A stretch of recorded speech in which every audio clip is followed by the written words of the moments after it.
دفتر خارجہ میں ہونے والی اس میٹنگ میں وزیر خارجہ خورشید محمود قصوری اور دفتر خارجہ کے کچھ اہلکاروں کے درمیان شدید تلخ کلامی ہوئی۔ نوبت یہاں تک پہنچ گئی کہ ایک اہلکار نے کہا کہ وہ اس منصوبے کا حصہ بننے کے بجائے مستعفی ہونا پسند کریں گے۔ خورشید قصوری نے کہا کہ آپ کو میری پوری بات سننی پڑے گی، اس کے بعد آپ کو انتہائی فیصلہ کیجیے گا۔ ایک اور اہلکار نے کہا، حضور بات آپ کی سننے والی ہے ہی نہیں، ہم معذرت چاہتے ہیں لیکن ہم اس منصوبے کا حصہ کیسے بن سکتے ہیں؟ ہم پاکستانی قوم تو کیا اپنے گھر والوں کو بھی منہ دکھانے کے قابل نہیں رہیں گے۔ خورشید قصوری نے کہا، آپ غلط سمجھ رہے ہیں، ہم جو کچھ کر رہے ہیں پاکستان کے مفاد میں ہی کر رہے ہیں۔ وہ کیا منصوبہ تھا؟ جی ہاں، وہ منصوبہ تھا اسرائیل اور پاکستان کے درمیان تعلقات کو معمول پر لانے کا، راہ و رسم بڑھانے کا۔ اس کے لیے ایک عرب ملک کا انتخاب کیا گیا جہاں پر ایک تجارتی دفتر بنانا تھا جو بظاہر تجارتی سرگرمیوں کا مرکز ہوتا، لیکن توقع یہ تھی کہ وہاں پر پاکستان اور اسرائیل کے حکام ایک دوسرے سے خفیہ ملاقاتیں کریں گے، اور اس میں پاکستان کی پریمیم انٹیلیجنس ایجنسی ISI کی معاونت بھی درکار تھی۔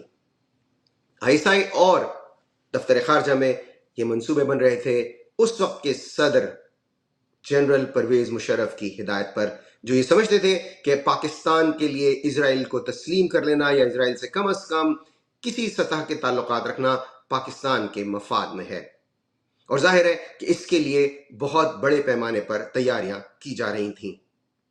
اتنا ہی کافی نہیں تھا کہ ایک تجارتی دفتر بنایا جاتا، بلکہ یہ کاوش بھی کی گئی کہ کسی طرح سے پریزیڈنٹ مشرف اور اسرائیل کے اس وقت کے وزیر اعظم ایریل شرون کے ایک ساتھ دکھایا جائے۔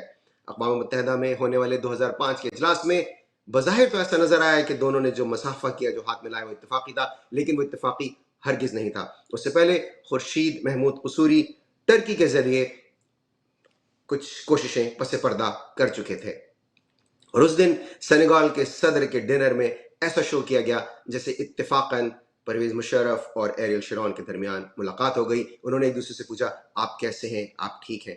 اس طرح کی گفتگو۔ یہ پاکستان اور اسرائیل کے درمیان رابطوں کی نہ پہلی کوشش تھی اور نہ آخری۔ اس کے بعد بھی کچھ وفود کو اسرائیل بھیجا جاتا رہا، اور وہ کوشش کرتے رہے کہ کسی طرح سے دونوں ممالک کے درمیان تعلقات معمول پر آئے، کیونکہ ان کا یہ کہنا ہے کہ پاکستان کا براہ راست اسرائیل سے کوئی جھگڑا نہیں ہے۔ جن ممالک کا ہے ان کے اپنے تعلقات ہیں، جن کے علاقوں پر اسرائیل نے قبضہ کیا ہوا ہے ان کے خود کے تعلقات جب ہو سکتے ہیں اسرائیل سے، تو پاکستان کی کیوں نہیں ہو سکتے؟ پاکستان خود کو اس طرح سے آئسولیٹ نہیں کر سکتا اور نہ ہی کرنا چاہیے۔ لیکن پرویز مشرف حکومت کی وہ کوششیں اس وقت ناکام ہو گئیں جب ملک کے اندر حالات ان کے قابو سے باہر آ گئے۔ لال مسجد کا واقعہ، اور پھر آپ جانتے ہیں کہ اس کے بعد وکلات تحریک شروع ہو گئی، اور وہ تمام کے تمام منصوبے دھرے کے دھرے رہ گئے۔